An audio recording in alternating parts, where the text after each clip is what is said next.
गोविन्द गौतम कानुन मन्त्री हुनुहुन्छ, उहाँले नै केही समय अगाडि इन्टरभ्यूमा के भन्नुभएको थियो, बलात्कार भनेको 2 झापडा हानेको जस्तो हो भनेर बोल्ने मान्छेलाई आज मन्त्री बनाइएको छ भने यो देशमा छोरीहरूले न्याय पाउँछन् भनेर कसरी आश गर्ने? तर बलात्कृत हुँदैमा चाहिँ पुनर्स्थापना हुनको लागि कुनै पनि गाह्रो छैन अनटिल एन्ड अनलेस हाम्रो शरीरमा कुनै पनि हानि नोक्सानी हुँदैन। त्यसले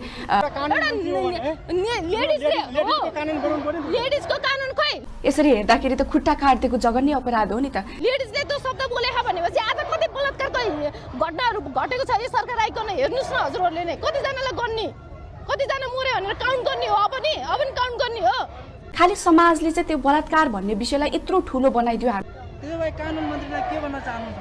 यदि उहाँ मानिस नै बन्न चाहनुहुन्छ भने नानीलाई न्याय दिनुस्, फाँसीको सजाय छैन भने कानुन संशोधन गरेर भयो भने फाँसीको सजाय ल्याउनुस्, होइन भने इन्काउन्टर गर्नुस्, सक्नुहुन्न भने हामीलाई दिनुस्, हामी गर्छौँ, होइन भने हामी प्रशासन घेरेर पनि अपराधीलाई छोड्दैनौँ। त्यति नै हो।